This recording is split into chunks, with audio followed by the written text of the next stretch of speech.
Maria Hunt, followed by Caroline Chen.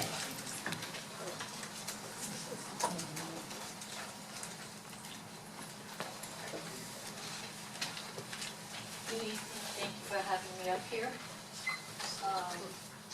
Anna Maria Windish Hunt, 404 South C Street, Roy Point, Sienna neighborhood. I've been an artist for, well, I can't say how many years, but I've been at galleries for 17. I came up here from Coconut Grove. We were enticed to come up here.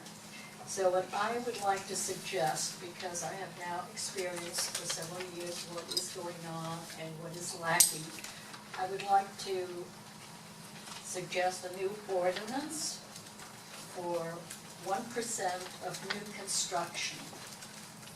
The Palm Beach County has a 2% on $2 million. There are Palm Beach Gardens, Boynton, West Palm Beach and Delray has it on public property. And then Palm Beach Gardens, Boynton and West Palm Beach do it on private construction. That would be something like the Kennedy Project. And I think we need a lot more help for the artists. If we're really going to embrace art here, it's got to be better than what it is. And I think this might help. And I know you're short-staffed. I know things are hard. If you like, I would go get these off their books and you can cut and paste. Thank you. Thank you. Caroline Chen, followed by John Faust, NAPC Chair. Hi, thank you for appearing here. Caroline Chen of 112 3rd Avenue South. I'd like to speak about the street lights and minimizing the sky glow at night. It's important for human health. It preserves our circadian rhythms. In all likelihood, reduces the incidence of breast cancer and some other cancers. I'd like to thank you all for asking the Florida Department of Transportation for an exemption for the requirement.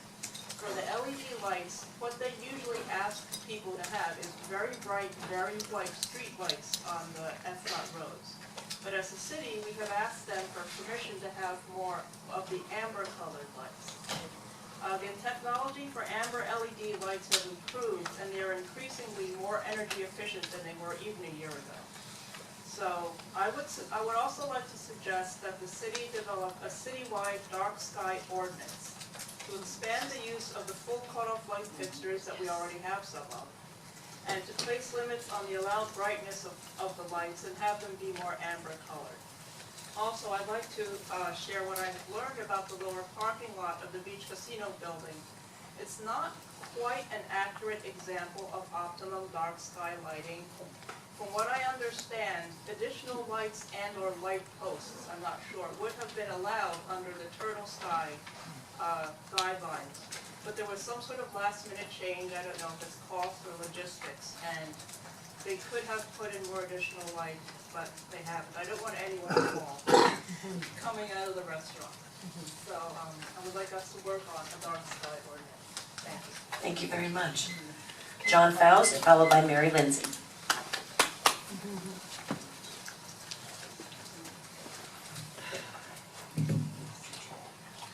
Good evening, John Faust, South Elm Street. I am the chair of the NAPC. Two quick items. The Neighborhood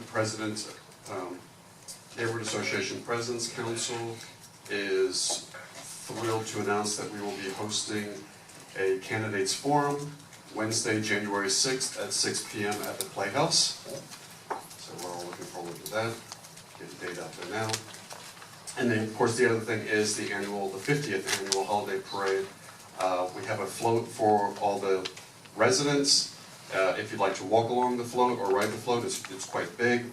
Lineup starts after 4:30, so between 5 and 5:30. We expect it to be about 4th Avenue North on Federal Highway. Please come out and join your neighbors for a great time this Saturday. Thank you. Thank you. Mary Lindsay, followed by Richard Stowe. Mary Lindsay, 327 Columbia Drive. I have two quick announcements. Tomorrow, PBSO begins the big gift wrap. This is to wrap, oh, good Lord, there's close to 300 presents that they will be distributing to children and families at the holidays. So I need more volunteers. Sergeant Ponce told me he needed 3 all day long, so we set up a schedule of 3 separate people to be there all day long. Captain Bear tells me he needs at least 5, so please, I need people to come to 120 North G Street tomorrow morning at 9 o'clock. Stay as long as you can from 9 to 5. I'll put it back up on Facebook. I thought we had enough, but we don't. This is not, we're not wrapping Tiffany boxes here. This is roll of tape. We're about quantity, not pretty. We need help Wednesday and Thursday from 9 to 5. And also tomorrow night, because the first Pedaling Carolers neighborhood tour got rained out last week, tomorrow night they'll be doing it again. The Pedaling Carolers will be going all through the Tropical Ridge and Sunset Ridge neighborhoods, ending up at McMowell Art Class, 701 North Dixie Highway, and about 7:15, where there will be hot chocolate and cookies for everybody. The routes are published all over Facebook. If you can't get to McMowell to sing along and have chocolate and cookies, then at least come outside and give them a big happy merry wave. What did I not say? That's next. Oh, that's, yeah, the next week. Please check Facebook, the NAPC page, and the Thursday Night Carolers Facebook page, even though they're now doing it on Wednesday night. It's still Thursday Night Carolers. That's it. Thank you very much. Thank you. Richard Stowe, followed by David Silvers. Good evening. Richard Stowe, 414 North Federal Highway. First of all, I want to wish everyone happy holidays. And secondly, I want to echo support for Caroline Chen's comments earlier about a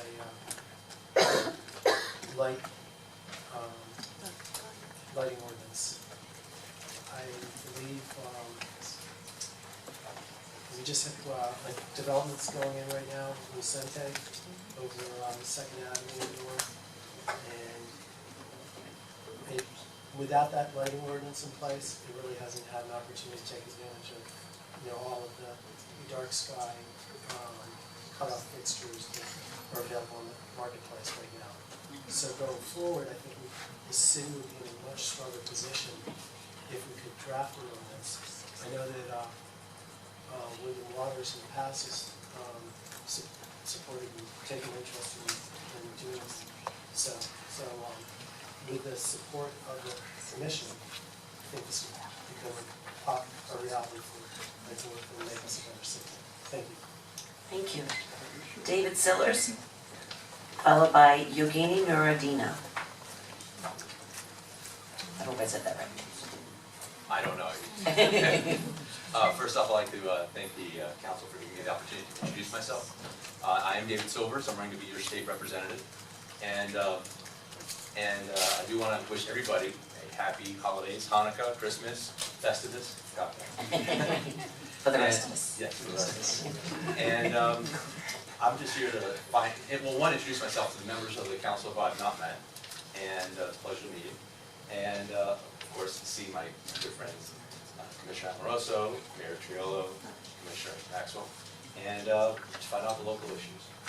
And, I'm just here to be your sounding board. Please, if you have any issues, I'd be more than happy to take them outside. Thank you so much. Thank you. Thank you. Yogini, did I pronounce it right?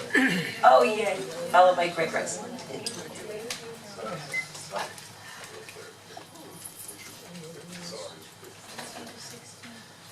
Peace, love, health, and happiness to you all. I am Priestess Yogini Nuradina, the chairperson of the Pioneer of Jewel Visionary and Preservation Society. Our purpose is to preserve the legacy of the Pioneers of Jewel and illuminate their vision to create a city of jewel, a win-win city for us all. We formed our society after receiving the proclamation in 2014 to have August the 22nd be the Pioneers of Jewel Commemoration Day. Thank you very much. We are making a formal request to the city of Lake Worth, the governing body, city of Lake Worth, and the citizens of Lake Worth to partner with us in a common vision to raise the vibration of our city and expand the hearts of our people in Lake Worth to be a model city of the most well-being. North, south, east and west, uptown, underground, all around Jewel Lake Worth. To begin our healing, we invite you to participate with the Pioneers of Jewel, Lake Worth Library, the Osborne School, which is the first black school in Lake Worth, and the Open Heart Ministry to embrace and participate in the spirit of Kwanzaa and participate the spirit of Kwanzaa into our celebration 2015 here in Lake Worth. Kwanzaa is a 50-year-old holiday created by African American and Pan-African to honor and celebrate the connection and contribution of our planet living the best of African thoughts. We are celebrating the first day at the seventh principle of the Ngozi Saba, unity, at the annex on the 26th, which is the first day of Kwanzaa. So we ask you to join us in embracing this time and allow this dance to begin for Lake Worth to win the award to be the city of the most well-being in the country. Thank you. Thank you. Peace, love, health, and happiness to you all. We can do this. Yay! Thank you. Ray Rice, followed by Dorothy Gay.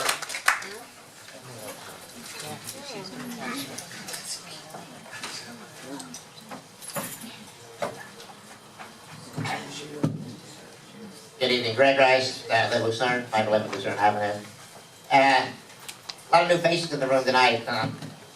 Bringing this up because there's a lot of confusion about what's going on in the city, and this happens to, some people might confuse this with an ordinance that's going to be discussed later on in the agenda, but this has really nothing to do with that. An email went out that's posted all over social media, blogs, and stuff around town, inviting people to this meeting tonight by one of you up there.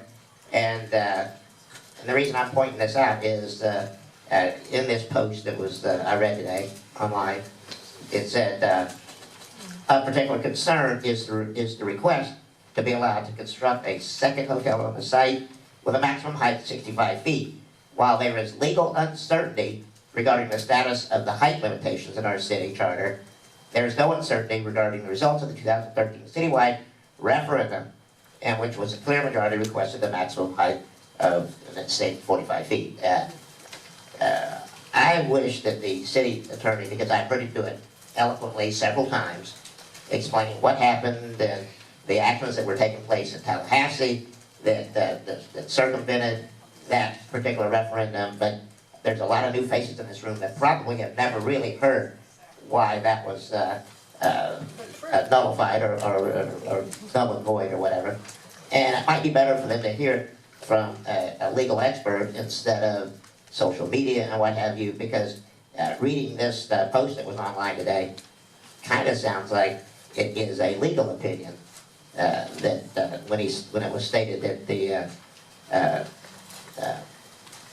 that there is legal uncertainty regarding the status of that particular referendum. That same opinion could be made about a lot of things that is in our state or in our federal constitution. So please, if you might consider that, it could speed up the meeting later on tonight. Thank you. Dorothy Gay. I have two Dorothy Gays. Sorry.